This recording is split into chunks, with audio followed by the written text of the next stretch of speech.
அனைவருக்கும் ஆங்கில புத்தாண்டு நல்வாழ்த்துக்கள். சார் இப்போ பேசி முடிச்சிடும். நீங்கள் கேட்குற கேள்வி அதிமுக கேட்க போறீங்க. முதல்ல நான் சொல்கிற செய்தியை முதல்ல கேளுங்க, நீங்கள் கேளுங்க, அப்புறம் நீங்கள் கேட்குறது. தமிழ்நாட்டில் தென் மாவட்டங்களில் வளர்ச்சி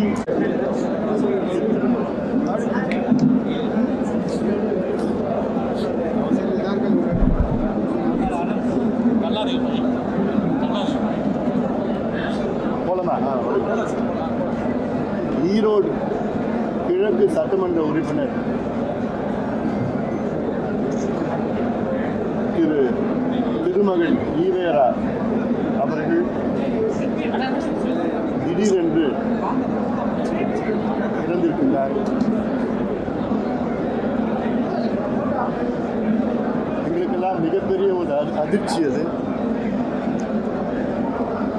46 வயதில் அவருடைய மறைவு, அது எங்களால் ஏற்றுக்கொள்ள முடியாத ஒரு உணர்வு. தந்தை பெரியார் அவருடைய கொள்ளு பேரன் திரு ஈவிகேஎஸ் இளங்கோவன் அவருடைய மகன், நல்ல ஒரு இளைஞர், நேர்மையான அரசியல் செய்த இளைஞர், என்னுடைய நண்பர். அவருடைய குடும்பத்தினருக்கு பாட்டாளி மக்கள் கட்சி சார்பில் எங்களுடைய ஆழ்ந்த இரங்கலை தெரிவிக்கின்றோம்.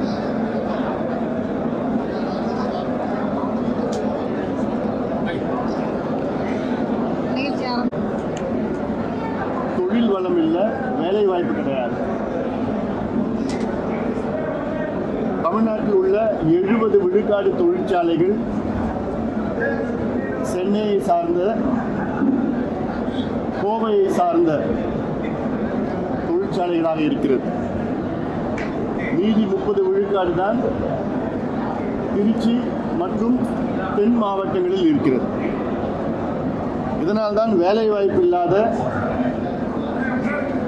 அவ்வப்போது தென் மாவட்டங்களில் கலவரங்கள், பிரச்சனைகள் நடக்கின்றன.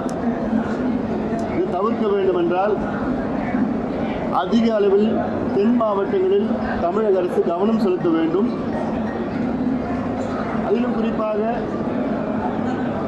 நாங்குநேரியில் உள்ள சிறப்பு பொருளாதார மண்டலம் 2001 அறிவிக்கப்பட்டு இன்று வரை அங்கு எந்த தொழிற்சாலையிலும் பெரிய அளவில் தொடங்கப்படவில்லை.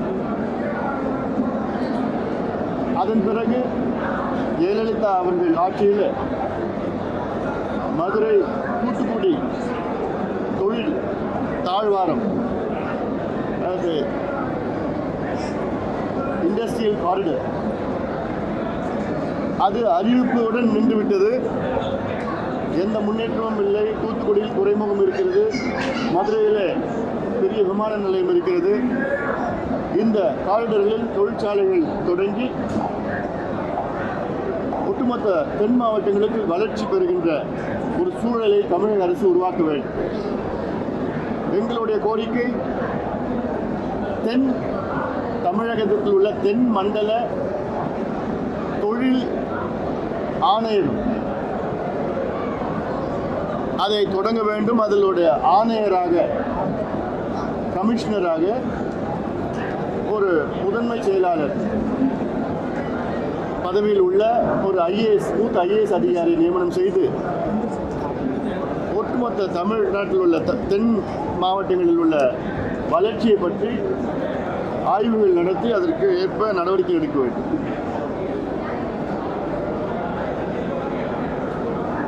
அடுத்தது வைகை அணை, வைகை ஆற்றை பற்றி. இப்பொழுது வைகை ஆற்றில் தண்ணீர் ஓடிக்கொண்டிருக்கிறது. வைகை அணை தூர்வார வேண்டும். கிட்டத்தட்ட 20 அடி தூர்ந்திருக்கிறது வைகை அணை. வைகை அணையுடைய கொள்ளளவு பார்த்தீங்கன்னா 8 TMC இப்போ இருக்கிறது. முழு முழு கொள்ளளவு இன்னைக்கு வெறும் 6 டிஎம்சி தான் கொள்ளளவு. ஏன்னா அது தூர்வாரினா 8 டிஎம்சி அளவு கொள்ளளவு இருக்கும். அது மட்டும் இல்லை, மதுரை நகரத்தில் 72 இடத்துல கழிவு நீர் வைகையில் கலக்கிறது. இந்த ஆண்டு அணையில் நீர் வந்துட்டு இருக்கு. ஆனால் ஒவ்வொரு ஆண்டும் இந்த நிலை இருக்காது. பாட்டாளி மக்கள் கட்சியுடைய கோரிக்கை மதுரையை சுற்றி கிட்டத்தட்ட 2 அல்லது 3 ஏரிகளை புதியதாக உருவாக்க வேண்டும். ஒவ்வொரு ஏரியும் 1 டிஎம்சி கொள்ளளவு கொண்ட ஏரியாக இருக்கும். ஏன்னா இப்போ காலநிலை மாற்றம், கிளைமேட் சேஞ்ச் பிரச்சனைகள் இதெல்லாம் முன்னெச்சரிக்கை நடவடிக்கைகள், அடாப்டேஷன் அண்ட் மிட்டிகேஷன் சொல்லுவோம். வரும் காலத்தில் இது போன்ற தண்ணீர் வைகையில் வரப்போகிறது கிடையாது. மழை நின்றுடும், மழை குறையும், வறட்சி பிரச்சனை வரும். அதுக்கேற்ப இப்பயே ஏரிகளை உருவாக்கணும். மதுரைனா மதுரை சார்ந்தது கூட இல்லை, மதுரையிலேருந்து 50 கிலோமீட்டர் பரப்பளவில் 2, 3, 4, 5 ஏரி கூட உருவாக்கணும். அடுத்து மதுரை எய்ம்ஸ், இது 2015 அறிவிக்கப்பட்டது. ஆனால் நான் மத்திய அமைச்சராக இருந்த நேரத்தில் நான் கொண்டு வந்த திட்டம் இது. மதுரையில் எய்ம்ஸ் போன்ற நிறுவனம் என்று தொடக்கத்தில் 150 கோடி ரூபாய் ஒதுக்கீடு செய்து, ஆனால் அதன் பிறகு 100 ஏக்கர் நிலத்தை ஒதுக்கீடு செய்து, அரசு நிலத்தை, அதில் எய்ம்ஸுக்கு அடிக்கல் நாட்டினர். ஆனால் அதற்கு பிறகு வந்த ஆட்சியாளர்கள் அதை கிடப்பிலே போட்டுவிட்டு, காரணம் அது திமுக ஆட்சி காலத்தில் வந்தது என்ற திட்டம் என்று அதிமுகவில் அதை எடுத்துக்கொள்ளவில்லை. அன்றைக்கே இந்த திட்டத்தை எடுத்துக்கொண்டால் இன்னைக்கு எய்ம்ஸ் மதுரையில் மிகப்பெரிய அளவில் எய்ம்ஸ் மருத்துவமனை இன்னைக்கு இயங்கிட்டு இருக்கும். இது அரசியல் காரணத்துக்காக அது ஒதுக்கப்பட்ட திட்டமாக இருக்கு. பிறகு 2015 மத்திய அரசு அறிவித்த திட்டம் இது. இன்னைக்கு வரைக்கும் அது தொடங்கலை. ஏன், என்ன காரணம்னா, அதில் இந்த ஜைகா ஃபண்ட்ஸ், ஜப்பானில் இருக்கிற ஜைகா ஃபண்ட்ஸை நம்பி இந்த திட்டத்தை அறிவித்தார்கள். இன்னும் ஜைகா நிறுவனம் இன்னும் ஃபண்ட்ஸ் ஒதுக்கலை, ஜப்பானில் இருக்கிற நிறுவனம். அதனால் மத்திய அரசு அவருடைய நிதியை மதுரையில் உள்ள எய்ம்ஸுக்கு ஒதுக்க வேண்டும். ஏன்னா இந்த மதுரை எய்ம்ஸ் கூட கிட்டத்தட்ட 5 மாநிலத்தில் எய்ம்ஸ் அறிவித்தார்கள். அந்த 5 மாநிலத்திலையும் இன்னைக்கு எய்ம்ஸ் கட்டி முடிக்கப்பட்டிருக்கிறது. அதெல்லாம் மத்திய அரசு நிதி ஒதுக்கீடு. இன்னும் சொல்ல போனால் அதில் பெரும்பான்மை மாநிலங்கள் பிஜேபி ஆளுகின்ற மாநிலம். அதனால் தமிழ்நாட்டிற்கும் மத்திய அரசு அவருடைய நிதி ஒதுக்கீடு செய்து உடனடியாக இந்த ஆண்டே தொடங்கி இன்னும் 3 ஆண்டுகளில் கட்டி முடிக்கப்பட வேண்டும். இது தமிழ்நாட்டு மக்களுடைய கோரிக்கை. அடுத்தது இந்த ஆன்லைன் கேம்பிளிங். இது ஆளுநர் அவர்கள் தமிழக சட்டமன்றத்தில் நிறைவேற்றப்பட்ட சட்ட மசோதாவுக்கு இன்னும் கையெழுத்து போடவில்லை. என்ன காரணம் என்றும் இன்று வரை ஆளுநரோ சொல்ல மாட்டார், நமக்கும் தெரியல. அதாவது அவசர சட்டத்திற்கு ஆளுநர் கையெழுத்து போடுறார். இதே சட்டத்திற்கு ஆர்டினன்ஸ் போட்டாங்க, அதற்கு கையெழுத்து போட்ட ஆளுநர் சட்டமன்றத்தில் நிறைவேற்றப்பட்ட மசோதாவுக்கு ஏன் இன்னைக்கு வரைக்கும் கையெழுத்து போடலன்னு தான் எங்களுடைய கேள்வி. அதுக்கு எந்த பதிலும் வரலை. இது தமிழ்நாட்டு மக்களுடைய மிகப்பெரிய பிரச்சனை. காரணம், லட்சக்கணக்கான குடும்பங்கள் இந்த ஆன்லைன் கேம்லிங்கால் நடுவீதிக்கு வந்திருக்கிறது. 100கணக்கானவர்கள் இதில் தற்கொலை செய்திருக்கின்றார்கள். 100 பேருக்கு மேலே தற்கொலை செஞ்சிருக்கிறார்கள். இன்னும் சொல்ல போனால் தமிழக சட்டமன்றத்தில் இந்த மசோதா நிறைவேற்றப்பட்டு அன்றிலிருந்து இன்னைக்கு வரைக்கும் 10 பேர் தற்கொலை பண்ணியிருக்கிறார். நேற்று கூட ஒருத்தர் தற்கொலை பண்ணியிருக்கிறார். இந்த 10 பேர் தற்கொலைக்கு அதாவது நேரடியாக சொல்ல முடியாது. எங்களுடைய கருத்து அது, ஆளுநர் அன்னைக்கே கையெழுத்து போட்டுதான் அந்த 10 பேர் காப்பாற்றிருக்கலாம். அப்போ என்ன அர்த்தம்னா, இந்த 10 பேர் தற்கொலைக்கு ஒரு காரணமாக ஆளுநர் இருக்கிறாருன்னு அர்த்தம். அவசர சட்டத்திற்கு கையெழுத்து போட்ட ஆளுநர் ஏன் இந்த சட்டத்திற்கு கையெழுத்து போடல? அதே சட்டம் தான், சட்டம் தான். என்ன காரணம், ஏன் டிலே பண்ணுறீங்க? நான் காலையில் கூட பேசினேன் ஏர்போர்ட்டில். இந்த ராஜீவ் கொலை வழக்கு 7 விடுதலை பிரச்சனை வந்து அது ஆண்டு கணக்காக ஆளுநர் வந்து கையெழுத்து போடாமல் அது அனுமதி கொடுக்காம வச்சுருந்தாரு. அது வேறு பிரச்சனை, அது அவங்க 7 பேரை சார்ந்த பிரச்சனை. ஆனால் இது லட்சக்கணக்கான குடும்பங்களை சார்ந்த பிரச்சனை. 100 பேர் வந்து இறந்துருக்கிறாங்க. இந்த கடந்த 2 மாதத்தில் 10 பேர் இறந்துருக்கிறாங்க. ஆனாலும் நான் கையெழுத்து போட மாட்டேன்னு ஏதாவது காரணம் சொல்லணும். விளக்கம் கேட்டார். தமிழ்நாடு சட்ட அமைச்சர் போய் விளக்கி சொல்லியிருக்கிறாரு. இல்லை ஒன்று ஃபைலை திருப்பி அனுப்புங்க. தமிழக அரசு என்ன செய்யணும்னா 162வது பிரிவின் கீழ் இந்த சட்டத்தை கொண்டு வர வேண்டும். ஏன்னா தமிழக அரசுக்கு அதிகாரம் இருக்கிறது. இதற்கு முன்பு நடவடிக்கையில் ஈடுபட்டிருக்கு. இது போன்ற 162 செக்ஷன் படி, அந்த செக்ஷன் படி தமிழக அரசு கொண்டு வரணும். ஏன்னா தமிழக அரசுக்கும் ஆர்வம் இருக்கணும். தமிழக அரசு ஆளுநர் கொடுக்கலன்னு சொல்லக்கூடாது. ஏன்னா போகிறது தமிழ்நாட்டு உயிர்கள் தான் போயிட்டு இருக்கு. அதுவும் இளைஞர்கள் போயிட்டு இருக்காங்க, தற்கொலை பண்ணிட்டு இருக்காங்க. ஒவ்வொரு நாளைக்கும் இந்த ஆன்லைன் கம்பெனி எவ்வளோ தெரியுமா சம்பாதிக்கிறாங்க? 200 கோடி ரூபாய். ஒரு நாளைக்கு 200 கோடி ரூபாய் சம்பாதிச்சுட்டு இருக்காங்க. அப்போனா கணக்கு எடுத்து பாருங்க. அதனால் ஆளுநர் கையெழுத்து போடணும். அடுத்தது இந்த போதைப் பொருட்கள், கஞ்சா அப்படின்னு கொக்கைன்லாம் எங்கே பார்த்தாலும் வித்துட்டு இருக்காங்க தமிழ்நாட்டில். அதிக அளவில் வந்து பள்ளிக்கூடம், கல்லூரி வாசல்களை வித்துட்டு இருக்காங்க. இது மிகப்பெரிய ஒரு கலாச்சார சீரழிவு. அதாவது நம்மளுடைய அடுத்த தலைமுறை இளைஞர்களை வந்து அழித்து கொண்டிருக்கின்றார்கள் இந்த போதைப் பொருட்களும். சில மாவட்டங்களில் இன்னும் அதிக அளவில் இருக்கு. இதற்கு முதலமைச்சர் அவர்கள் கவனம் செலுத்த வேண்டும் என்று பல முறை சொல்லியிருக்கின்றேன். முதலமைச்சர் தலைமையில் ஒரு கூட்டத்தை கூட்டணும்னு சொன்னேன் நான். அது ஒரு முறை கூட்டியிருக்கிறேன்.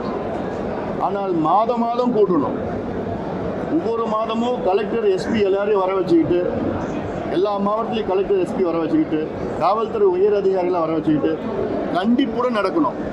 எங்கேயாவது எந்த பகுதியிலாவது கஞ்சா விற்றாங்கன்னா அங்கே இருக்கிற எஸ்ஐ, கான்ஸ்டபிள் மேலே நடவடிக்கை எடுக்கணும்னு சொல்லணும். ஏன்னா காவல்துறைக்கு தெரியாமல் யாரும் விற்க முடியாது. இது அவசியமாக முதலமைச்சர் பண்ணணும். இன்னைக்கு தமிழ்நாட்டினுடைய மிக மிக முக்கிய பிரச்சனைகள் ஒன்று. ஏன்னா இல்லைன்னா நம்ம அடுத்த தலைமுறையை பார்க்க முடியாது. எத்தனையோ ஆசிரியர்கள் என்கிட்ட சொல்லியிருக்கிறார், ஸ்கூலுக்கு வரான், காலேஜுக்கு வந்து கஞ்சா அடிச்சுட்டு வரான், கஞ்சா ஸ்டாம்பில் ஒன்று நாக்கில் வச்சுக்கிட்டு உட்காந்துட்டு இருக்கான், பள்ளிக்கூடத்தில் காலேஜில் உட்காந்துட்டு இருக்கான். ஏன்னா rampant availability of இந்த marijuana இன் தமிழ்நாடு. அது மட்டும் இல்லை, அதுக்கப்புறம் காக்கேன் எல்லாமே பயன்பாட்டில் இருக்குது. ஏன்னா ஏற்கனவே மதுவால் ஒரு தலைமுறையே போயிடுச்சு. இந்த தலைமுறை மதுவில் முழுகிடுச்சு. அது அடுத்த தலைமுறையாவது காப்பாற்றணும்னா துடிச்சிட்டு வருகிறோம். நான் அதை தமிழக அரசு உடனடியாக அதை செயல்படுத்த வேண்டும். திமுக அவர்களுடைய தேர்தல் வாக்குறுதிகளை நிறைவேற்ற வேண்டும். ஏன்னா எத்தனையோ வாக்குறுதிகள் கொடுத்தாங்க. கிட்டத்தட்ட 1.5 ஆண்டுகளுக்கு மேல் ஆகிறது. அதை நிறைவேற்ற வேண்டும். அதில் குறிப்பாக அவர்கள் சொன்ன வாக்குறுதியில் நாங்கள் ஆட்சிக்கு வந்து 1 வாரத்தில் நீட்டு தேர்வை நாங்கள் ரத்து பண்ணுவோம்னு சொன்னாங்க. அதனால் அது எதுவும் நடக்கிற மாதிரியும் தெரியல. அடுத்தது இபி மீட்டர் ரீடிங் வந்து மாதம் நாங்கள் எடுப்போம்னு சொன்னாங்க. அதுவும் நடக்கிற மாதிரி தெரியல. அமைச்சர் என்ன சொல்கிறாரு, தமிழ்நாட்டில் எல்லா மீட்டரும் டிஜிட்டல் மீட்டர் ஆகுனா நாங்கள் அப்போ தான் நாங்கள் மாதம் எடுப்போம். அதெல்லாம் இதெல்லாம் கேள்வி வந்து சிறு வயதில் அது என்ன காரணம்னு இன்னும் தெரியல.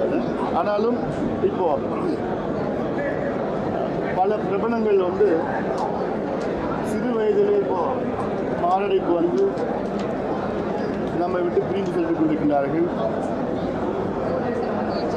இதற்கு பல காரணங்கள், குறிப்பாக உடல் பருமன் ஒரு காரணம். இப்போ இருக்கிற நம்மளுடைய கலாச்சாரம், லைஃப் ஸ்டைல் இஷ்யூஸ், அது மட்டுமல்ல அதிக அளவில் மன அழுத்தம், ஸ்ட்ரெஸ்ஸு, டிப்ரெஷன் போன்ற பிரச்சனைகள்லாம் இருக்கிறது. இந்த முக்கிய காரணம் வந்து தூக்கமின்மை. ஒரு மனிதர் வந்து குறைந்தது ஒரு நாளைக்கு 6 மணி நேரம் தூங்கணும். அது தூக்கம் இல்லாத ஒரு சூழல் இருக்கிறது. சரியான முறையில் உடற்பயிற்சி செய்யாத ஒரு சூழல், இரத்த அழுத்தம், நீரிழிவு நோய், நிறைய அளவில் சின்ன சின்ன பிள்ளைங்களுக்கு நீரிழிவு நோய் வருது, இரத்த அழுத்தம் வருது. ஒரு காலத்தில் இரத்த அழுத்தம், பிளட் ப்ரெஷர் வந்து 60 வயதுக்கு மேலே வந்தது, இப்போ வந்து 30 வயதில் வந்துட்டு இருக்கு. போன்ற பல காரணங்கள் இருக்கிறது. இதுக்கு உடற்பயிற்சி சிறு வயதிலிருந்து ஒரு பழக்கமாக இருக்க வேண்டும். அதில் குறிப்பாக பாட்டாளி மக்கள் கட்சியுடைய கோரிக்கை என்னன்னா, ஒவ்வொரு மாவட்டத்திலும் விளையாட்டு மையங்களை உருவாக்க வேண்டும். மாவட்டத்தில் மட்டுமல்ல, ஒவ்வொரு ஒன்றியத்திலும் கட்டமைப்புகளை உருவாக்க வேண்டும். Infrastructure, sports infrastructure. இதன் படி என்னன்னா, இப்போ இந்த டீவியேஷன் இருக்குல்ல, இந்த கஞ்சா ட்ரக்ஸ் இதெல்லாம் அவங்க வந்து விளையாட்டுக்கு டீவியேட் பண்ணணும். அதற்கு எல்லா இன்ஃப்ராஸ்ட்ரக்சர் ஒன்றிய அளவில் உருவாக்கணும். மாவட்ட அளவில் டிஸ்ட்ரிக்ட் ஹெட் குவார்ட்டரில் பார்த்தா ஒவ்வொரு ஒன்றியத்துலேயும் sports complex, volleyball, basket ball, badminton complex, இது போன்ற ஃபுட்பால், ஹாக்கி, இது காம்ப்ளெக்ஸ்லாம் உருவாக்கினா அவங்க டைவர்ட் பண்ணணும். அதனால் அது அவசியம் செய்யணும். கடன் வாங்கியிருக்கிறாங்க, 53,000 கோடி கடனை வாங்கி, அதுக்கப்புறம் நம்ம அதில் எப்படி என்ன 48 அதாவது ஆமாம், அது ஒவ்வொரு வருஷத்துக்கும் பார்த்தீங்கன்னா இப்போ எத்தனையோ கோடி வந்து இப்போ வட்டி கட்டிட்டு. அப்போது இது வரைக்கும் தமிழ்நாட்டில் 6,43,000 கோடி ரூபாய் நேரடி கடன். 6,43,000 கோடிக்கு நேரடி கடனில் 48,000 கோடி ஒரு வருஷத்துக்கும் வட்டி கட்டிட்டு. அதில் என்ன முக்கியமானன்னா, என்ன சொல்கிறாங்க, 55 ஆண்டு காலம் திராவிட ஆட்சி நடந்து இன்னும் நாங்கள் சாராயத்தை நம்பி தான் நாங்கள் ஆட்சி செய்கிறோம்னு சொல்கிறாங்க. 55 வருஷமாக ஆட்சி செய்த திராவிட கட்சிகள் இன்னும் நாங்கள் மது விற்பனையை நம்பி தான் நாங்கள் ஆட்சி செய்கிறோம், மது விற்பனை இல்லைன்னா எங்களால் ஆட்சி செய்ய முடியாது. இதுதான் திராவிட மாடல் இல்லை. இதுதான் வந்து ஆட்சி. அதுதான் சாராயம் விற்காம எங்களால் ஆட்சி செய்ய முடியாது. அதில் வர 36,000 கோடி ரூபாய் வருமானத்து இல்லாமல் எங்களுக்கு நிர்வாகம் செய்ய முடியாது ஒரு சூழல். அப்போ இதுதான் நிர்வாகமா? எனக்கு புரியல. அப்போ இதுதான் வளர்ச்சி அரசியலா? இந்தியாவிலேயே அதிக மது விற்பனை தமிழ்நாட்டில் நடக்குது. காரணம் என்ன? 55 ஆண்டு காலம் திராவிட ஆட்சி. சொல்லாமா? அது போதும். அது போதும்.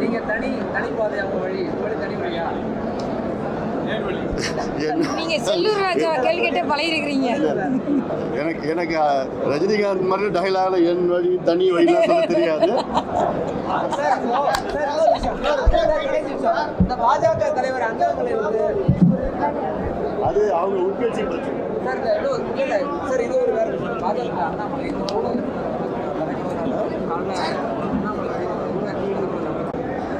சரியான ஒரு வாதம் கிடையாது. அடுத்தது, அரசு ஊழியர்களுக்கு வந்து இந்த பழைய ஓய்வூதியம், இது பல முறை வாக்குறுதி கொடுத்தார்கள் தேர்தலுக்கு முன்பு. இது கோரிக்கை அரசு ஊழியர்கள் பல முறை போராடி கொண்டிருக்கின்றார்கள். இந்தியாவில் 5 மாநிலங்களில், ராஜஸ்தான், ஹரியானா, வெஸ்ட் பெங்கால், சத்தீஸ்கர் போன்ற மாநிலங்களிலிருந்து பழைய ஓய்வூதியம் அறிவித்திருக்கின்றார்கள். ஏன் தமிழ்நாட்டில் முடியல? தமிழக நிதி அமைச்சர் அவர்கள் சட்டமன்றத்தில் சொல்லியிருக்கிறார், இது வந்து சாத்தியம் இல்லைன்னு சொல்லியிருக்கிறார். அப்புறம் தேர்தலுக்கு வாக்குறுதி ஏன் கொடுத்தீங்க நீங்கள்? இது அவர்களுடைய நியாயமான கோரிக்கை. இது அவசியமாக தமிழக அரசு அவர்களுக்கு அதை நிறைவேற்ற வேண்டும்.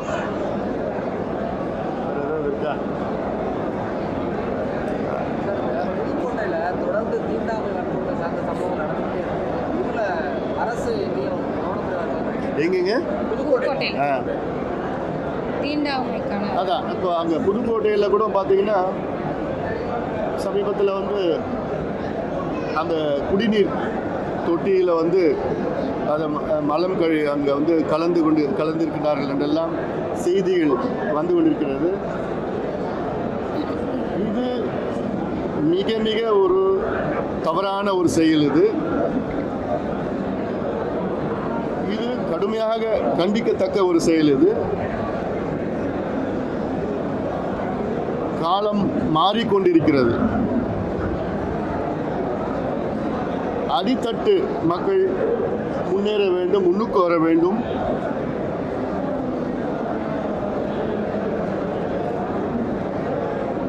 ஒரு காலத்தில் அடித்தட்டு மக்கள் அடக்கப்பட்டு ஒடுக்கப்பட்டு இருந்த சூழல் இப்போ மாறி வந்து கொண்டிருக்கிறது. ஆனால் அது போதுமான வேகம் இல்லை.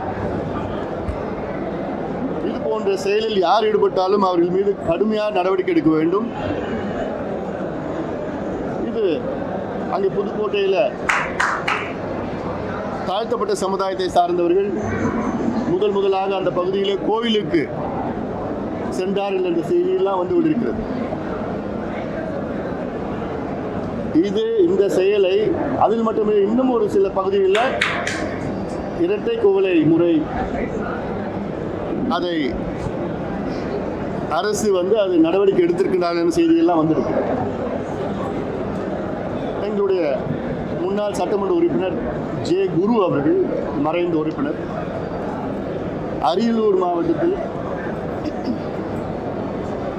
அங்கிருக்கின்ற பல கோவில்கள், நான் சொல்வது 10 ஆண்டுகளுக்கு முன்பாக தாழ்த்தப்பட்ட சமுதாயத்தை சார்ந்தவர்களை அந்த கோவில் உள்ளே விடாத சூழலில் அவர்களை அழைத்து கோவிலுக்குள்ளே அழைத்து சென்றவர் ஜே குரு அவர்கள். இரட்டை கோவிலை முறையை அந்த அரியலூர் பெரம்பலூர் பகுதியில்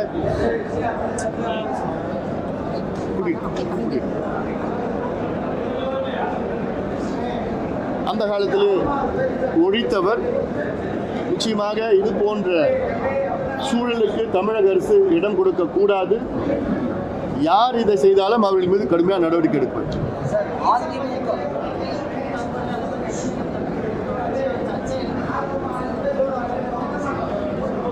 அதாவது இந்த ஈஷா மையத்திற்கு ஏன் மத்திய அரசு அவ்வளோ சலுகைகள் கொடுக்கின்றார்கள் என்று எங்களுக்கு தெரியல. அதாவது ஈஷா மையம் அங்கிருக்கின்ற காப்பு காடுகளில் ஆக்கிரமிப்பு எல்லாம் செய்திகள் வெளியே வந்து கொண்டிருக்கின்ற சூழலில் மத்திய அரசு அவர்களுக்காகவே ஒரு சட்ட திருத்தத்தை கொண்டு வந்திருக்கின்றார்கள். அது வந்து எஜுகேஷனல் பர்பஸுக்கு அது வந்து விதி விலக்கு கொடுக்கலாம் என்று. என்ன காரணம், என்ன அப்படி ஒரு காட்டை ஆக்கிரமிப்பு பண்ணிட்டா உடனே அங்கே யோகா பயிற்சி நடக்குது, அங்கே வந்து விதி விலக்கு கொடுக்கறதெல்லாம் அதை ஏற்றுக்கொள்ள முடியாது. சட்டம் எல்லாத்துக்கும் ஒன்று தான். சமீபத்தில் ஒரு பெண் அங்கே தற்கொலை, அதை முழுமையாக விசாரிக்க வேண்டும். அது மட்டுமல்ல, அந்த மையம் சார்ந்தவர்கள் நாங்கள் காவிரியை காப்போம், காவிரி ஆற்றுங்கரையில் நாங்கள் மரம் நடுவோம்னு சொல்லிட்டு எவ்வளோ ஆயிரக்கணக்கான கோடி வசூல் பண்ணாங்க. எத்தனை மரம் நட்டாங்க, எங்கே நட்டாங்க? அது பொதுமக்களுடைய பணம். அது இதெல்லாம் வெளியே வர வேண்டும், செய்தியெல்லாம் வெளிக்கொண்டு வர வேண்டும். அவர்கள் மீது எனக்கு எதுவும் தனிப்பட்ட முறையில் எந்த பிரச்சனையும் கிடையாது. ஆனால் என்ன சொல்றீங்களோ அதை செயல்படுத்து. சார், இப்போ பாமகவை ஏற்றி வைத்த ஏணி அதிமுக அதை மறந்துட்டாங்க. அவங்க இன்னைக்கு அதிமுக தயவால தான் அன்புமணி எம்பியா இருக்காருன்னு ஜெயக்குமார் நம்ம ஜெயக்குமார் விமர்சனம் பண்ணியிருக்காரு.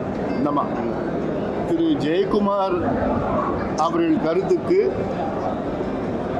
எங்களுடைய கட்சியின் செய்தி தொடர்பாளர் வழக்கறிஞர் பாலு அவர்கள் நேற்று தெளிவாக பேட்டி அளித்திருக்கின்றார்கள்.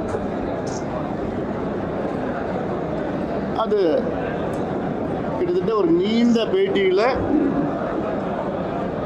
அதற்கு அத்தனைக்கும் பாலு அவர்கள் தெளிவுபடுத்தியிருக்கின்றார். அதற்கு மேலே நான் சொல்வதற்கு எதுவும் கிடையாது. தலைவரா நீங்க தான் அதுக்கு உச்சபட்ச அதிகாரம். நீங்க சொல்ற வார்த்தைக்கு கொஞ்சம் மதிப்பு இருக்கு. ஏன்னா உங்களுடைய எம்பி பதவியை அவர் அதுதான் எங்களுடைய வழக்கறிஞர் பாலு அதுக்கு தெளிவாக விளக்கும்னு சொல்ல மாட்டேன், தெளிவாக கருத்து சொல்லியிருக்கிறார். எனக்கு திரு எடப்பாடி பழனிசாமி அவர்கள் எதை சொன்னாலும் அதற்கு நான் பதில் சொல்றேன்.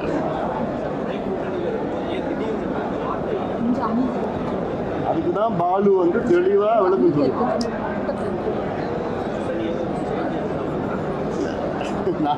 அது ஏதாவது ஒன்று சொல்லணும், கொடுக்கணும் என் வாயிலிருந்து.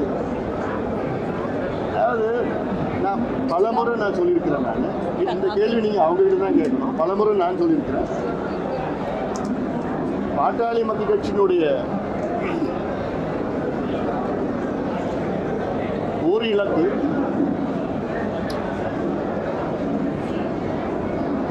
அவர் 2026 பாட்டாளி மக்கள் தலைமையில் ஒரு கூட்டணி ஆட்சி அமைப்பது சட்டமன்றத்தில். அதற்கேற்ப வியூகங்களை 2024 நாடாளுமன்ற தேர்தலில் நாங்கள் அமைப்போம். ஆனால் தேர்தலுக்கு இன்னும் 1.5 ஆண்டுகள் இருக்கிறது. கூட்டணி சம்பந்தமான எங்களுடைய முடிவுகள் தேர்தலுக்கு ஒரு 6 மாதத்துக்கு முன்பு நாங்கள் எடுப்போம். அந்த முடிவுகள் 2026 சட்டமன்ற தேர்தல் வெற்றி பெறுகின்ற அதற்கேற்ப வியூகங்களை நாங்கள்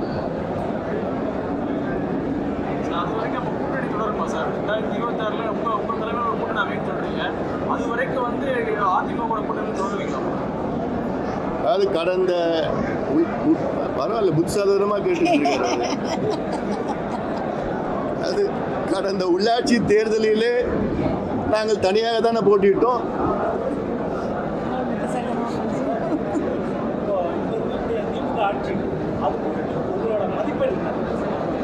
நான் நம்பர்லாம் நான் மதிப்பெல்லாம் போடுவேன். ஐயா தான் போடுவார். நான் இந்த அளவுக்குலாம் போட மாட்டேன். ஆனால் அவர்கள் தேர்தலுக்கு கொடுத்த வாக்குறுதிகளை நிறைவேற்ற வேண்டும். நான் நிறையா கொடுத்து தான் வெற்றி பெற்றிருக்கிறாங்க. இப்போ பல வாக்குறுதிகளை பின்வாங்கிட்டு இருக்கிறாங்க. நாங்கள் மாதம் 1000 ரூபாய் கொடுப்போம், அது போன்ற பல வாக்குறுதிகள் கொடுத்தாங்க. அதை நிறைவேற்ற வேண்டும். மக்கள் எதிர்பார்த்து கொண்டிருக்கின்றார்கள்.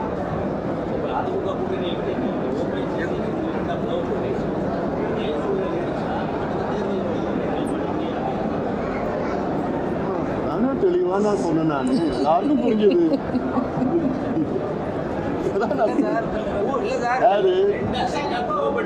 அதாவது எங்களுடைய நிலைப்பாடு நாடாளுமன்ற தேர்தலுக்கு 6 மாதத்திற்கு முன்பு எங்களுடைய நிலைப்பாடை வெளிப்படுத்தும். அது வரைக்கும் நாங்கள் கட்சியை பலப்படுத்தி தமிழ்நாட்டில் உள்ள எல்லா பகுதியிலும் நான் போயிட்டு வரேன். இப்போ தென் மாவட்டங்களில் உள்ள நிர்வாகிகள்லாம் இன்னைக்கு சந்திக்கிறேன். நாளைக்கு சிவகாசி போகிறேன், அடுத்த வாரம் கோயம்புத்தூர் போகிறேன், இடையில நெய்வேலி போகிறேன். நான் இதெல்லாம் எல்லா பகுதியிலையும் போயிட்டு கொஞ்சம் பலப்படுத்தி கட்சியை நல்லா இப்போ உற்சாகமாக இருக்கிறாங்க. தமிழ்நாட்டில் அதிக இளைஞர்கள் உள்ள கட்சி எங்கள் கட்சி. எல்லா இளைஞர்கள் புதுசாக சேர்ந்துட்டு இருக்காங்க. நல்ல எங்களுடைய அரசியல் பார்த்திங்கன்னா நேர்மையான, நியாயமான, அதாவது நாகரிகமான அரசியல், வளர்ச்சி அரசியல், அதாவது டீசென்ட் அண்ட் டெவலப்மெண்ட் பாலிடிக்ஸ். மற்ற சில கட்சிகள்லாம் பரபரப்பு அரசியல் பண்ணிட்டு இருக்காங்க. பரபரப்பாக இருக்கணும். அது அதிகமாக மீடியாவை பார்த்து சட்டம் உங்களுக்கு பார்த்து சண்டை போட்டுருக்காங்க. அது என்ன பிரச்சனை எனக்கு புரியல.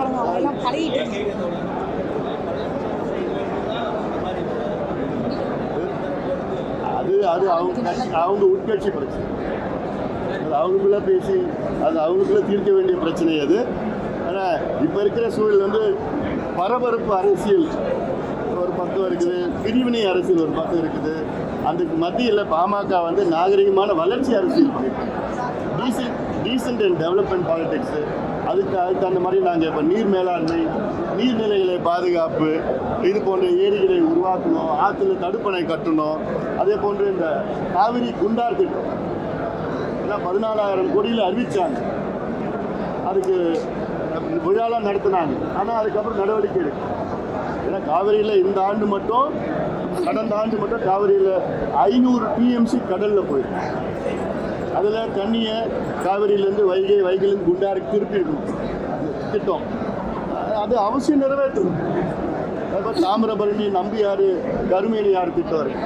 இது எவ்வளோ வருஷமாக அறிவித்து அதில் ஒரு சின்ன போர்ஷன் இப்போ முடிச்சிருக்கிறாங்க. அது இன்னும் முழுசாக முடியல. அது முழுசான திட்டத்தை நிறைவேற்றணும். தண்ணியெல்லாம் வீணாக்கக்கூடாது. ஏன்னா இப்போ நம்ம உலகம் முழுவதும் பார்த்துட்டு வரோம் இந்த காலநிலை மாற்ற பிரச்சனைகள்லாம். அமெரிக்காவில் இருக்கிற சூழல், கோல்டு ஃப்ரண்ட் திடீர்னு வந்திருக்கு, அதனால எத்தனையோ பேர் இறந்துருக்கிறாங்க. ஐரோப்பாவில் வறட்சி, சைனாவில் மிகப்பெரிய வறட்சி, பாகிஸ்தானில் வெள்ளம், பெங்களூர் அடிக்கடி நம்ம பார்த்துட்டு வரோம். இதெல்லாம் போக இன்னொன்று இன்னும் 10 வருஷத்தில் மழையே இருக்காதுன்னு சொல்கிறாங்க. மழை இருக்காதுன்னா இப்போ போகிற மழையில் இந்த 10 வருஷத்துல அப்படியே குறைஞ்சிடும்னு சொல்லிட்டு இருக்காங்க.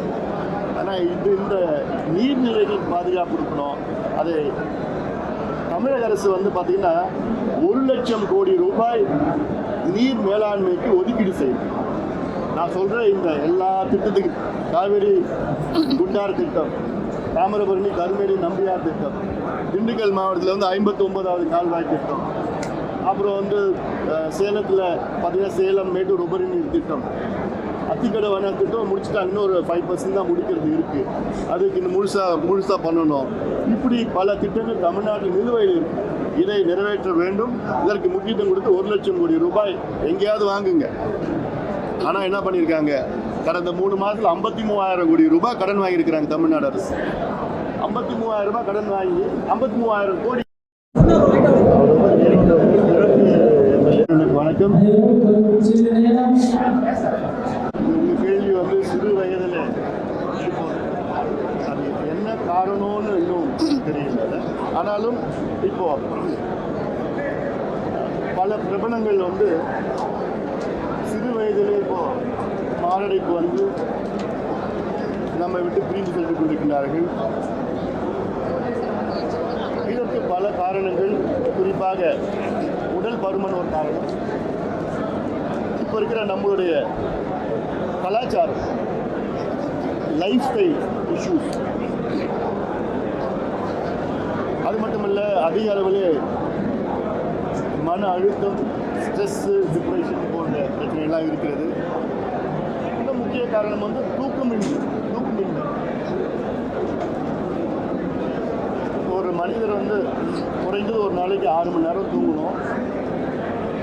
அது தூக்கம் இல்லாத ஒரு சூழல் இருக்கிறது. சரியான முறையில் உடற்பயிற்சி செய்யாத ஒரு சூழல், இரத்த அழுத்தம், நீரிழிவு நோய், நிறைய அளவில் சின்ன பிள்ளைங்களுக்கு நீரிழிவு நோய் வருது, இரத்த அழுத்தம் வருது. ஒரு காலத்தில்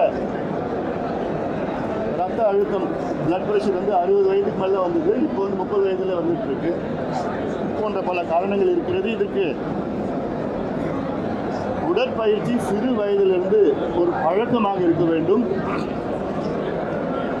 அதில் குறிப்பாக பாட்டாளி மக்கள் கட்சியுடைய கோரிக்கை என்னென்னா, ஒவ்வொரு மாவட்டத்திலும் விளையாட்டு மையங்களை உருவாக்க வேண்டும்.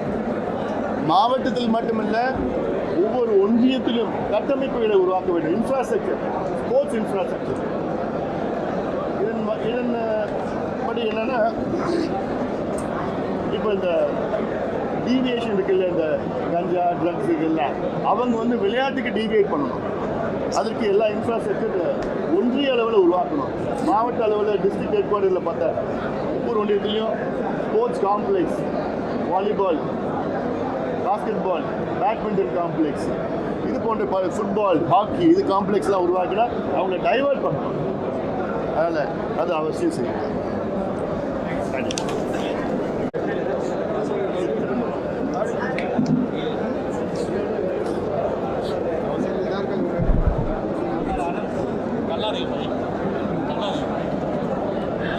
போலமா? ஈரோடு கிழக்கு சட்டமன்ற உறுப்பினர் திரு திருமகன் ஈவேரா அவர்கள் திடீரென்று இறந்திருக்கின்றார்.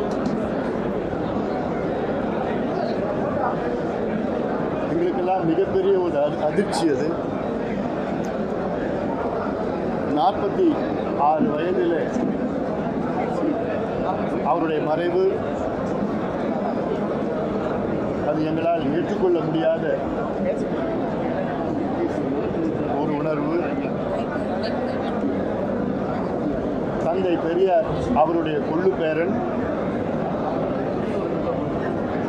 திரு ஈவிகே இளங்கோவன் அவருடைய மகன்,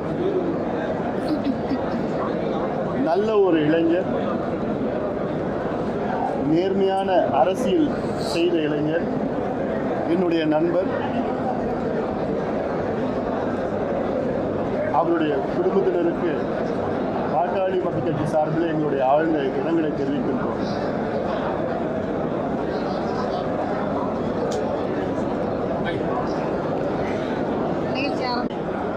கடன் வாங்கியிருக்கிறாங்க, 53,000 கோடி கடனை வாங்கி, அதுக்கப்புறம் நம்ம அதில் எப்படி என்ன 48 அதாவது ஆமாம், அது ஒவ்வொரு வருஷத்துக்கும் பார்த்தீங்கன்னா இப்போ எத்தனையோ கோடி வந்து இப்போ வட்டி கட்டிட்டு. அப்போது இது வரைக்கும் தமிழ்நாட்டில் 6,43,000 கோடி ரூபாய் நேரடி கடன், 6,43,000 கோடிக்கு நேரடி கடனில் 48,000 கோடி ஒரு வருஷத்துக்கும் வட்டி கட்டிட்டு. அதில் என்ன முக்கியமானன்னா என்ன சொல்கிறாங்க, 55 ஆண்டு காலம் திராவிட ஆட்சி நடந்து இன்னும் நாங்கள் சாராயத்தை நம்பி தான் நாங்கள் ஆட்சி செய்கிறோம்னு சொல்கிறாங்க.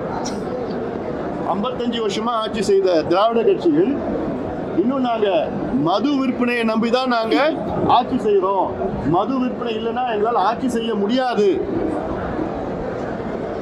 இதுதான் திராவிட மாடல் இல்லை. இதுதான் வந்து ஆட்சி. அதான் சாராயம் விற்காம எங்களால் ஆட்சி செய்ய முடியாது, அதில் வர 36,000 கோடி ரூபாய் வருமானத்து இல்லாமல் எங்களுக்கு நிர்வாகம் செய்ய முடியாது ஒரு சூழல். அப்போ இதுதான் நிர்வாகமா? எனக்கு புரியல. அப்போ இதுதான் வளர்ச்சி அரசியலா? இந்தியாவிலே அதிக மது விற்பனை தமிழ்நாட்டில் நடக்குது. காரணம் என்ன? 55 ஆண்டு காலம் திராவிட ஆட்சி. சொல்லலாமா? அது போதும். அது போதும்.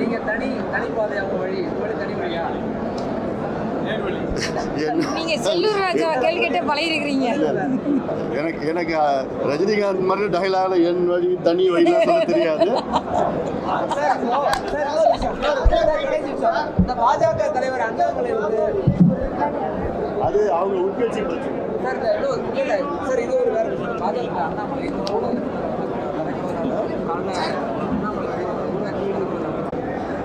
சரியான ஒரு வாதம் கிடையாது. அடுத்தது அரசு ஊழியர்களுக்கு வந்து இந்த பழைய ஓய்வூதியம், இது பல முறை வாக்குறுதி கொடுத்தார் தேர்தலுக்கு முன்பு.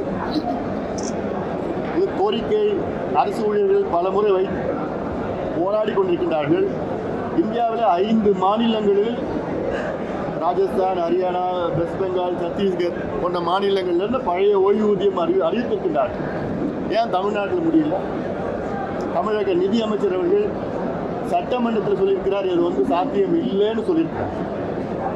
அப்புறம் தேர்தலுக்கு வாக்குறுதி ஏன் கொடுத்தீங்க நீங்கள்? இது அவர்களுடைய நியாயமான கோரிக்கை. இது அவசியமாக தமிழக அரசு அவர்களுக்கு அதை நிறைவேற்ற வேண்டும்.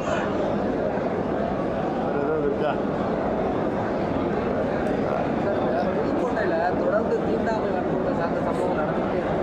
இதுல அரசு எங்கெங்க? புதுக்கோட்டையில்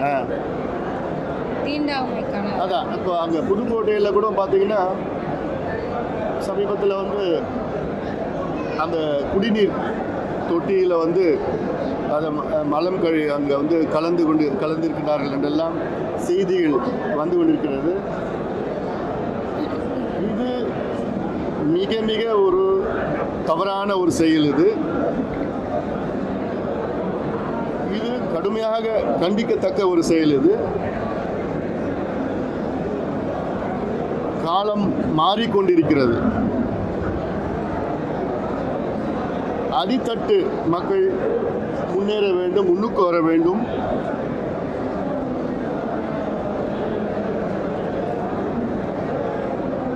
காலத்தில் அடித்தட்டு மக்கள் அடக்கப்பட்டு ஒடுக்கப்பட்டு இருந்த சூழல் இப்போ மாறி வந்து கொண்டிருக்கிறது. ஆனால் அது போதுமான வேகம் இல்லை. இது போன்ற செயலில் யார் ஈடுபட்டாலும் அவர்கள் மீது கடுமையான நடவடிக்கை எடுக்க வேண்டும். இது அங்கே புதுக்கோட்டையில் தாழ்த்தப்பட்ட சமுதாயத்தை சார்ந்தவர்கள் முதலாக அந்த பகுதியிலே கோவிலுக்கு சென்றார்கள் என்ற செய்தியெல்லாம் வந்து கொண்டிருக்கிறது. இந்த செயலை அதில் மட்டுமே இன்னும் ஒரு சில பகுதிகளில் இரட்டை குவளை முறை அதை அரசு அது நடவடிக்கை எடுத்திருக்கிறார்கள் செய்தியெல்லாம் வந்திருக்கு. எங்களுடைய முன்னாள் சட்டமன்ற உறுப்பினர் ஜே குரு அவர்கள், மறைந்த உறுப்பினர், அரியலூர் மாவட்டத்தில் அங்கிருக்கின்ற பல கோவில்கள், நான் சொல்வது 10 ஆண்டுகளுக்கு முன்பாக தாழ்த்தப்பட்ட சமுதாயத்தை சார்ந்தவர்களை அந்த கோவில் உள்ளே விடாத சூழலில் அவர்களை அழைத்து கோவிலுக்குள்ளே அழைத்து சென்றவர் ஜே குரு அவர்கள். இரட்டை கோவலை முறையை அந்த அரியலூர் பெரம்பலூர் பகுதியில்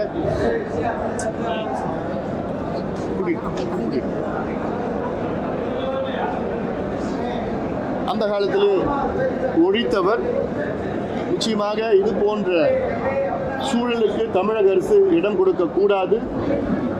யார் இதை செய்தாலும் அவர்கள் மீது கடுமையான நடவடிக்கை எடுப்பார்.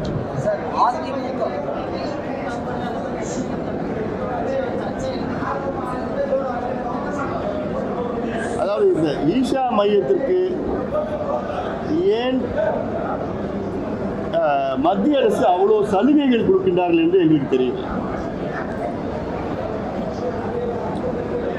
அதாவது ஈஷா மையம் அங்கிருக்கின்ற காப்பு காடுகளில் ஆக்கிரமிப்பு எல்லாம் செய்திகள் வெளியே வந்து கொண்டிருக்கின்ற சூழலில் மத்திய அரசு அவர்களுக்காகவே ஒரு சட்ட திருத்தத்தை கொண்டு வந்திருக்கின்றார்கள். அது எஜுகேஷனல் பர்பஸுக்கு அது விதி விலக்கு கொடுக்கலாம் என்று. என்ன காரணம், என்ன அப்படி ஒரு காட்டை ஆக்கிரமிப்பு பண்ணிட்டா உடனே அங்கே யோகா பயிற்சி நடக்குது, அங்கே விதி விலக்கு கொடுக்கறதெல்லாம் அதை ஏற்றுக்கொள்ள முடியாது. சட்டம் எல்லாத்துக்கும் ஒன்று தான். சமீபத்தில் ஒரு பெண் அங்கே தற்கொலை, அதை முழுமையாக விசாரிக்க வேண்டும். அது மட்டுமல்ல, அந்த மையம் சார்ந்தவர்கள் நாங்கள் காவிரியை காப்போம், காவிரி ஆற்றுங்கரையில் நாங்கள் மரம் நடுவோம்னு சொல்லிட்டு எவ்வளோ ஆயிரக்கணக்கான கோடி வசூல் பண்ணாங்க. எத்தனை மரம் நட்டாங்க, எங்கே நட்டாங்க? அது பொதுமக்களுடைய பணம். அது இதெல்லாம் வெளியே வர வேண்டும், செய்தியெல்லாம் வெளிக்கொண்டு வர வேண்டும். அவர்கள் மீது எனக்கு எதுவும் தனிப்பட்ட முறையில் எந்த பிரச்சனையும் கிடையாது. ஆனால் என்ன சொல்றீங்களோ அதை செயல்படுத்து. சார், இப்போ பாமகவை ஏற்றி வைத்த ஏமி அதிமுக அதை மறந்துட்டாங்க. அவங்க இன்னைக்கு அதிமுக தயவால தான் அன்புமணி எம்பியா இருக்காருன்னு ஜெயக்குமார் நம்ம ஜெயக்குமார் விமர்சனம் பண்ணிட்டாங்க. திரு ஜெயக்குமார் அவர்கள் கருத்துக்கு எங்களுடைய கட்சியின் செய்தி தொடர்பாளர் வழக்கறிஞர் பாலு அவர்கள் நேற்று தெளிவாக பேட்டி அளித்திருக்கின்றார்கள். அது கிட்டத்தட்ட ஒரு நீண்ட பேட்டியில் அதற்கு அத்தனைக்கும் பாலு அவர்கள் தெளிவுபடுத்தியிருக்கின்றார். அதற்கு மேலே நான் சொல்வதற்கு எதுவும் கிடையாது. தலைவரா நீங்க தான் அதுக்கு உச்சபட்ச அதிகாரம். நீங்க சொன்ன வார்த்தைக்கு மதிப்பு இருக்கு. ஏன்னா உங்களுடைய எம்பி பதவியை அதுதான் எங்களுடைய வழக்கறிஞர் பாலு அதுக்கு தெளிவாக விளக்கும்னு சொல்ல மாட்டேன், தெளிவாக கருத்து சொல்லியிருக்கிறார். எனக்கு திரு எடப்பாடி பழனிசாமி அவர்கள் எதை சொன்னாலும் அதற்கு நான் பதில் சொல்றேன்.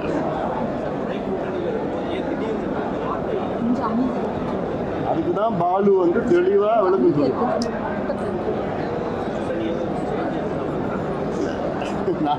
அது ஏதாவது ஒன்று சொல்லணும், கொடுக்கணும் என் வாயிலிருந்து. அதாவது நான் பலமுறை சொல்லியிருக்கிறேன். நான் இந்த கேள்வி நீங்கள் அவங்ககிட்ட தான் கேட்கணும். பலமுறை நான் சொல்லியிருக்கிறேன். பாட்டாளி மக்கள் கட்சியினுடைய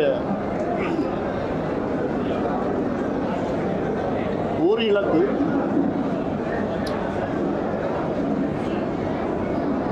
அவர் 2026 பாட்டாளி மக்கள் தலைமையில் ஒரு கூட்டணி ஆட்சி அமைப்பது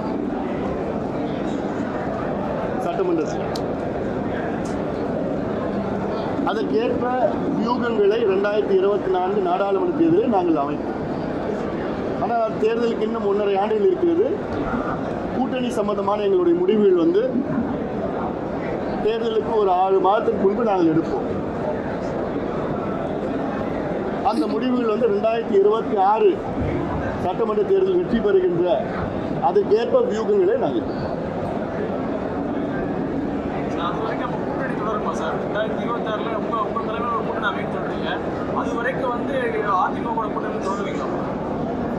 அது கடந்த பரவாயில்ல புத்தாதாரமாக கேட்டுட்டு இருக்காரு. அது கடந்த உள்ளாட்சி தேர்தலிலே நாங்கள் தனியாக தானே போட்டிட்டோம்.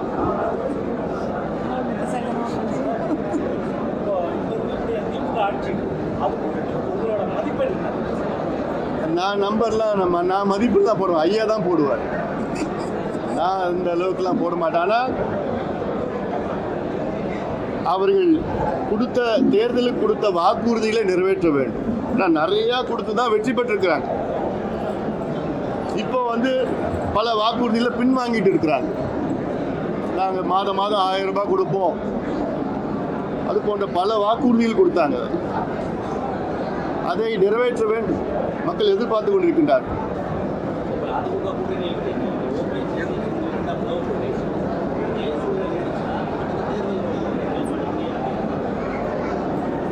நானும் தெளிவாக நான் சொன்னேன். நான் எல்லாருக்கும் புரிஞ்சது.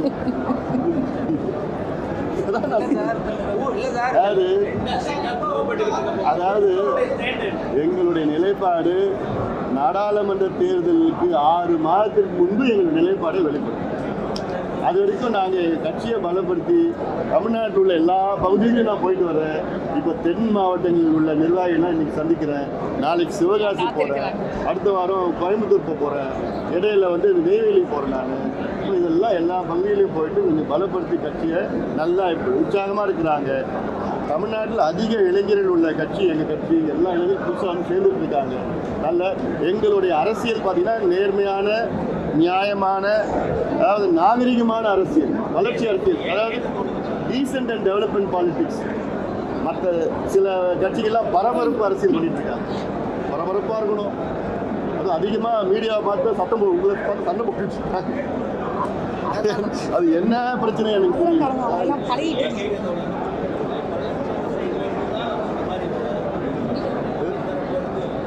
அது அவங்க உட்கட்சி பிரச்சனை. அது அவங்களுக்குள்ள பேசி அது அவங்களுக்குள்ள தீர்க்க வேண்டிய பிரச்சனை அது. ஆனால் இப்போ இருக்கிற சூழல் வந்து பரபரப்பு அரசியல் ஒரு பக்கம் இருக்குது, பிரிவினை அரசியல் ஒரு பக்கம் இருக்குது.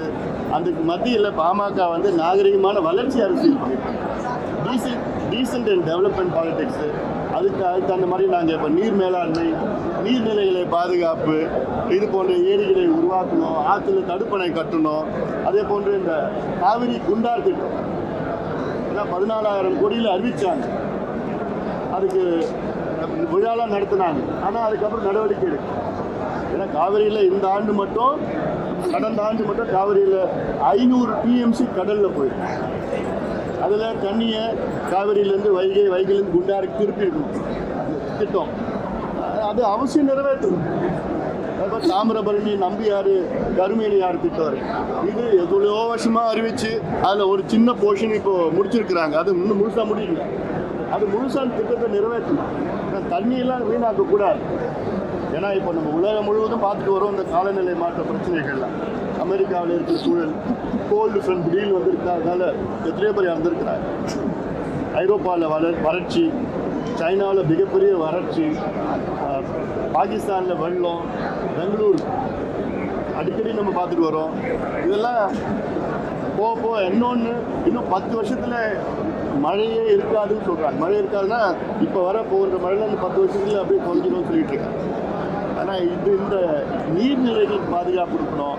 அது தமிழக அரசு வந்து பார்த்திங்கன்னா 1 லட்சம் கோடி ரூபாய் நீர் மேலாண்மைக்கு ஒதுக்கீடு செய்யும். நான் சொல்கிற இந்த எல்லா திட்டத்துக்கு காவேரி குண்டார் திட்டம், தாமிரபரணி கருமேனி நம்பியார் திட்டம், திண்டுக்கல் மாவட்டத்தில் வந்து 59வது கால்வாய் திட்டம், அப்புறம் வந்து சேலத்தில் பார்த்தீங்கன்னா சேலம் மேட்டூர் உபரி நீர் திட்டம், அத்திக்கடை வன திட்டம் முடிச்சுட்டாங்க. இன்னொரு 5% தான் முடிக்கிறது இருக்குது. அதுக்கு இன்னும் முழுசாக பண்ணணும். இப்படி பல திட்டங்கள் தமிழ்நாட்டில் நிலுவையில் இருக்கு. இதை நிறைவேற்ற வேண்டும். இதற்கு முக்கியத்துவம் கொடுத்து 1 லட்சம் கோடி ரூபாய் எங்கேயாவது வாங்குங்க. ஆனால் என்ன பண்ணியிருக்காங்க, கடந்த 3 மாதத்தில் 53,000 கோடி ரூபாய் கடன் வாங்கியிருக்கிறாங்க தமிழ்நாடு அரசு. 53,000 ரூபாய் கடன் வாங்கி 53,000 கோடி. தொழில் வளம் இல்லை, வேலை வாய்ப்பு கிடையாது. தமிழ்நாட்டில் உள்ள 70 விழுக்காடு தொழிற்சாலைகள் சென்னையை சார்ந்த, கோவையை சார்ந்த தொழிற்சாலைகளாக இருக்கிறது. மீதி 30 விழுக்காடு தான் திருச்சி மற்றும் தென் மாவட்டங்களில் இருக்கிறது. இதனால்தான் வேலை வாய்ப்பு இல்லாத, அவ்வப்போது தென் மாவட்டங்களில் கலவரங்கள், பிரச்சனைகள் நடக்கின்றன. இது தவிர்க்க வேண்டும் என்றால் அதிக அளவில் தென் மாவட்டங்களில் தமிழக அரசு கவனம் செலுத்த வேண்டும். அதிலும் குறிப்பாக நாங்குநேரியில் உள்ள சிறப்பு பொருளாதார மண்டலம் 2001 அறிவிக்கப்பட்டு இன்று வரை அங்கு எந்த தொழிற்சாலையிலும் பெரிய அளவில் தொடங்கப்படவில்லை. அதன் பிறகு ஜெயலலிதா அவர்கள் ஆட்சியில் மதுரை தூத்துக்குடி தொழில் தாழ்வாரம், அதாவது இண்டஸ்ட்ரியல் காரிடர், அது அறிவிப்புடன் நின்றுவிட்டது. எந்த முன்னேற்றமும் இல்லை. தூத்துக்குடியில் துறைமுகம் இருக்கிறது, மதுரையில் பெரிய விமான நிலையம் இருக்கிறது. இந்த காரிடர்களில் தொழிற்சாலைகள் தொடங்கி ஒட்டுமொத்த தென் மாவட்டங்களுக்கு வளர்ச்சி பெறுகின்ற ஒரு சூழலை தமிழக அரசு உருவாக்க வேண்டும். எங்களுடைய கோரிக்கை, தென் தமிழகத்தில் உள்ள தென் மண்டல தொழில் ஆணையம் அதை தொடங்க வேண்டும். அதனுடைய ஆணையராக, கமிஷனராக ஒரு முதன்மை செயலாளர் பதவியில் உள்ள ஒரு மூத்த ஐஏஎஸ் அதிகாரி நியமனம் செய்து ஒட்டுமொத்த தமிழ்நாட்டில் உள்ள தென் மாவட்டங்களில் உள்ள வளர்ச்சியை பற்றி ஆய்வுகள் நடத்தி அதற்கு ஏற்ப நடவடிக்கை எடுக்க வேண்டும்.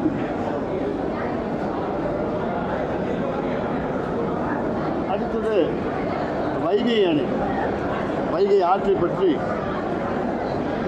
இப்பொழுது வைகை ஆற்றில் தண்ணீர் ஓடிக்கொண்டிருக்கிறது. வைகை அணை தூர்வார வேண்டும். கிட்டத்தட்ட 20 அடி தூர்ந்திருக்கிறது வைகை அணை. வைகை அணையுடைய கொள்ளளவு பார்த்தீங்கன்னா 8 டிஎம்சி இப்போ இருக்கிறது. முழு கொள்ளளவு இன்னைக்கு வந்து வெறும் 6 டிஎம்சி தான் கொள்ளளவு. ஆனால் அது தூர்வாரினா 8 டிஎம்சி அளவு கொள்ளளவு இருக்கும். அது மட்டும் இல்லை, மதுரை நகரத்தில் 72 இடத்துல வந்து கழிவு நீர் வந்து வைகையில் கலக்கிறது.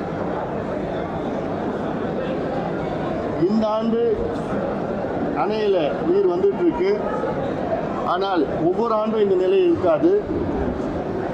பாட்டாளி மக்கள் கட்சியினுடைய கோரிக்கை, மதுரையை சுற்றி கிட்டத்தட்ட ஒரு 2 அல்லது 3 ஏரிகளை புதியதாக உருவாக்க வேண்டும். ஒவ்வொரு ஏரியும் வந்து 1 டிஎம்சி கொள்ளளவு கொண்ட ஏரியாக இருக்கும். ஏன்னா இப்போ காலநிலை மாற்றம், கிளைமேட் சேஞ்ச் பிரச்சனைகள் வந்து இதெல்லாம் முன்னெச்சரிக்கை நடவடிக்கைகள், அடாப்டேஷன் அண்ட் மிட்டிகேஷன் சொல்லுவோம்.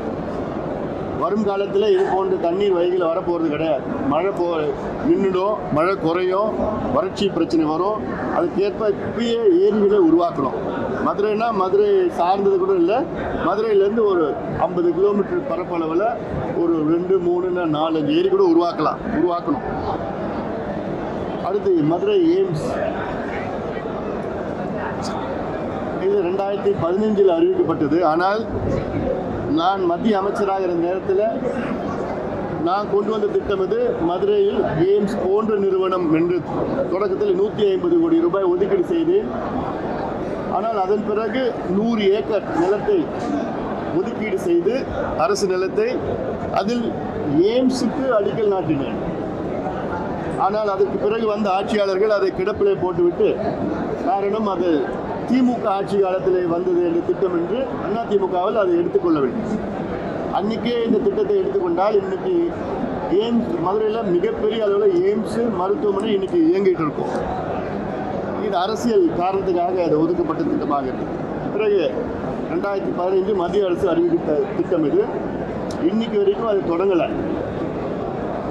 ஏன், என்ன காரணம்னா அதில் இந்த ஜைகா ஃபண்ட்ஸ், ஜப்பானில் இருக்கிற ஜைகா ஃபண்ட்ஸை நம்பி இந்த திட்டத்தை அறிவித்தார்கள். இன்னும் ஜைகா நிறுவனம் இன்னும் ஃபண்ட்ஸ் ஒதுக்கலை, ஜப்பானில் இருக்கிற நிறுவனம். அதனால் மத்திய அரசு அவருடைய நிதியை மதுரையில் உள்ள எய்ம்ஸுக்கு ஒதுக்க வேண்டும். ஏன்னா இந்த மதுரை எய்ம்ஸ் கூட கிட்டத்தட்ட ஒரு 5 மாநிலத்தில் எய்ம்ஸ் அறிவித்தார்கள். அந்த 5 மாநிலத்திலையும் இன்னைக்கு எய்ம்ஸ் கட்டி முடிக்கப்பட்டிருக்கு. அதெல்லாம் மத்திய அரசு நிதி ஒதுக்கீடு. இன்னும் சொல்ல போனால் அதில் பெரும்பான்மை மாநிலங்கள் பிஜேபி ஆளுகின்ற மாநிலம். அதனால் தமிழ்நாட்டிற்கும் மத்திய அரசு அவருடைய நிதி ஒதுக்கீடு செய்து உடனடியாக இந்த ஆண்டே தொடங்கி இன்னும் 3 ஆண்டுகளில் கட்டி முடிக்கப்பட வேண்டும். இது தமிழ்நாட்டு மக்களுடைய கோரிக்கை. அடுத்தது இந்த ஆன்லைன் கேம்பிளிங். இது ஆளுநர் அவர்கள் தமிழக சட்டமன்றத்தில் நிறைவேற்றப்பட்ட சட்ட மசோதாவுக்கு இன்னும் கையெழுத்து போடவில்லை. என்ன காரணம் என்றும் இன்று வரை ஆளுநரோ சொல்ல மாட்டார். நமக்கும் தெரியல. அதாவது அவசர சட்டத்திற்கு ஆளுநர் கையெழுத்து போடுறார். இதே சட்டத்திற்கு ஆர்டினன்ஸ் போட்டாங்க, அதற்கு கையெழுத்து போட்ட ஆளுநர் சட்டமன்றத்தில் நிறைவேற்றப்பட்ட மசோதாவுக்கு ஏன் இன்னைக்கு வரைக்கும் கையெழுத்து போடலன்னு தான் எங்களுடைய கேள்வி. அதுக்கு எந்த பதிலும் வரலை. இது தமிழ்நாட்டு மக்களுடைய மிகப்பெரிய பிரச்சனை. காரணம், லட்சக்கணக்கான குடும்பங்கள் இந்த ஆன்லைன் கேம்லிங்கால் நடுவீதிக்கு வந்திருக்கிறது. 100கணக்கானவர்கள் இதில் தற்கொலை செய்திருக்கின்றார்கள். 100 பேருக்கு மேலே தற்கொலை செஞ்சிருக்கிறாங்க. இன்னும் சொல்ல போனால் தமிழக சட்டமன்றத்தில் இந்த மசோதா நிறைவேற்றப்பட்டு அன்றிலிருந்து இன்னைக்கு வரைக்கும் 10 பேர் தற்கொலை பண்ணியிருக்கிறார். நேற்று கூட ஒருத்தர் தற்கொலை பண்ணியிருக்கிறார். இந்த 10 பேர் தற்கொலைக்கு அதாவது நேரடியாக சொல்ல முடியாது. எங்களுடைய கருத்து அது, ஆளுநர் அன்னைக்கே கையெழுத்து போட்டுன்னா அந்த 10 பேர் காப்பாற்றிருக்கலாம். அப்போ என்ன அர்த்தம்னா, இந்த 10 பேர் தற்கொலைக்கு ஒரு காரணமாக ஆளுநர் இருக்கிறாருன்னு அர்த்தம். அவசர சட்டத்திற்கு கையெழுத்து போட்ட ஆளுநர் ஏன் இந்த சட்டத்திற்கு கையெழுத்து போடல? அதே சட்டம்தான். என்ன காரணம்? ஏன் டிலே பண்றீங்க? நான் காலையில் கூட பேசினேன் ஏர்போர்ட்டில். இந்த ராஜீவ் கொலை வழக்கு 70 விடுதலை பிரச்சனை அது ஆண்டு கணக்காக ஆளுநர் கையெழுத்து போடாமல் அது அனுமதி கொடுக்காம வச்சிருந்தாரு. அது வேறு பிரச்சனை. அது அவங்க 7 பேரை சார்ந்த பிரச்சனை. ஆனால் இது லட்சக்கணக்கான குடும்பங்களை சார்ந்த பிரச்சனை. 100 பேர் இறந்திருக்கிறாங்க. இந்த கடந்த 2 மாதத்தில் 10 பேர் இறந்திருக்கிறாங்க. ஆனாலும் நான் கையெழுத்து போட மாட்டேன்னு ஏதாவது காரணம் சொல்லணும். விளக்கம் கேட்டார். தமிழ்நாட்டு சட்ட அமைச்சர் போய் விளக்கி சொல்லியிருக்கிறார். இல்லை ஒன்று ஃபைலை திருப்பி அனுப்புங்க. தமிழக அரசு என்ன செய்யணும்னா, 162வது பிரிவின் கீழ் இந்த சட்டத்தை கொண்டு வர வேண்டும். ஏன்னா தமிழக அரசுக்கு அதிகாரம் இருக்கிறது. இதற்கு முன்பு நடவடிக்கையில் ஈடுபட்டிருக்கு. இது போன்ற 162 செக்ஷன் படி, அந்த செக்ஷன் படி தமிழக அரசு கொண்டு வரணும். ஏன்னா தமிழக அரசுக்கும் ஆர்வம் இருக்கணும். தமிழக அரசு ஆளுநர் கொடுக்கலன்னு சொல்லக்கூடாது. ஏன்னா போகிறது தமிழ்நாட்டு உயிர்கள் தான் போயிட்டு இருக்கு. அதுவும் இளைஞர்கள் போயிட்டு இருக்காங்க, தற்கொலை பண்ணிட்டு இருக்காங்க. ஒரு ஒவ்வொரு நாளைக்கும் இந்த ஆன்லைன் கம்பெனி எவ்வளோ தெரியுமா சம்பாதிக்கிறாங்க? 200 கோடி ரூபாய். ஒரு நாளைக்கு 200 கோடி ரூபாய் சம்பாதிச்சுட்டு இருக்காங்க. அப்போனா கணக்கு எடுத்து பாருங்க. அதனால் ஆளுநர் கையெழுத்து போடணும். அடுத்தது இந்த போதைப் பொருட்கள் கஞ்சா அப்படின்னு கொக்கைன்லாம் எங்கே பார்த்தாலும் வித்துட்டு இருக்காங்க தமிழ்நாட்டில். அதிக அளவில் பள்ளிக்கூடம் கல்லூரி வாசல்கள் வித்துட்டு இருக்காங்க. இது மிகப்பெரிய ஒரு கலாச்சார சீரழிவு. அதாவது நம்மளுடைய அடுத்த தலைமுறை இளைஞர்களை அழித்து கொண்டிருக்கின்றார்கள் இந்த போதைப் பொருட்களும். சில மாவட்டங்களில் இன்னும் அதிக அளவில் இருக்கு. இதற்கு முதலமைச்சர் அவர்கள் கவனம் செலுத்த வேண்டும் என்று பல முறை சொல்லியிருக்கின்றேன். முதலமைச்சர் தலைமையில் ஒரு கூட்டத்தை கூட்டணும்னு சொன்னேன் நான். அது ஒரு முறை கூட்டியிருக்கிறேன். ஆனால் மாதம் கூட்டணும். ஒவ்வொரு மாதமும் கலெக்டர் எஸ்பி எல்லாரையும் வர வச்சுக்கிட்டு, எல்லா மாவட்டத்திலையும் கலெக்டர் எஸ்பி வர வச்சுக்கிட்டு, காவல்துறை உயர் அதிகாரிகளை வர வச்சுக்கிட்டு கண்டிப்புடன் நடக்கணும். எங்கேயாவது எந்த பகுதியிலாவது கஞ்சா விற்றாங்கன்னா அங்கே இருக்கிற எஸ்ஐ கான்ஸ்டபிள் மேலே நடவடிக்கை எடுக்கணும்னு சொல்லணும். ஏன்னா காவல்துறைக்கு தெரியாமல் யாரும் விற்க முடியாது. இது அவசியமாக முதலமைச்சர் பண்ணணும். இன்னைக்கு தமிழ்நாட்டினுடைய மிக மிக முக்கிய பிரச்சனைகள் ஒன்று. ஏன்னா இல்லைன்னா நம்ம அடுத்த தலைமுறையை பார்க்க முடியாது. எத்தனையோ ஆசிரியர்கள் என்கிட்ட சொல்லியிருக்கிறார், ஸ்கூலுக்கு வரான், காலேஜுக்கு கஞ்சா அடிச்சுட்டு வரான், கஞ்சா ஸ்டாம்பில் ஒன்று நாக்கில் வச்சுக்கிட்டு உட்காந்துட்டு இருக்கான், பள்ளிக்கூடத்தில் காலேஜில் உட்காந்துட்டு இருக்கான். ஏன்னா rampant availability of இந்த marijuana இன் தமிழ்நாடு. அது மட்டும் இல்லை, அதுக்கப்புறம் காக்கேன் எல்லாமே பயன்பாட்டில் இருக்குது. ஏன்னா ஏற்கனவே மதுவால் ஒரு தலைமுறையே போயிடுச்சு. இந்த தலைமுறை மதுவில் முழுகிடுச்சு. அது அடுத்த தலைமுறையாவது காப்பாற்றணும்னா துடிச்சிட்டு வருகிறோம். நான் அதை தமிழக அரசு உடனடியாக அதை செயல்படுத்த வேண்டும். திமுக அவர்களுடைய தேர்தல் வாக்குறுதிகளை நிறைவேற்ற வேண்டும். ஏன்னா எத்தனையோ வாக்குறுதிகள் கொடுத்தாங்க. கிட்டத்தட்ட 1.5 ஆண்டுகளுக்கு மேல் ஆகிறது. அதை நிறைவேற்ற வேண்டும். அதில் குறிப்பாக அவர்கள் சொன்ன வாக்குறுதியில் நாங்கள் ஆட்சிக்கு ஒரு வாரத்தில் நீட்டு தேர்வை நாங்கள் ரத்து பண்ணுவோம்னு சொன்னாங்க. அதனால் அது எதுவும் நடக்கிற மாதிரியும் தெரியல. அடுத்தது இபி மீட்டர் ரீடிங் மாதம் நாங்கள் எடுப்போம்னு சொன்னாங்க. அதுவும் நடக்கிற மாதிரி தெரியல. அமைச்சர் என்ன சொல்கிறாரு, தமிழ்நாட்டில் எல்லா மீட்டரும் டிஜிட்டல் மீட்டர் ஆகுனா நாங்கள் அப்போ தான் நாங்கள் தமிழ்நாட்டில் தென் மாவட்டங்களில் வளர்ச்சி. வணக்கம்.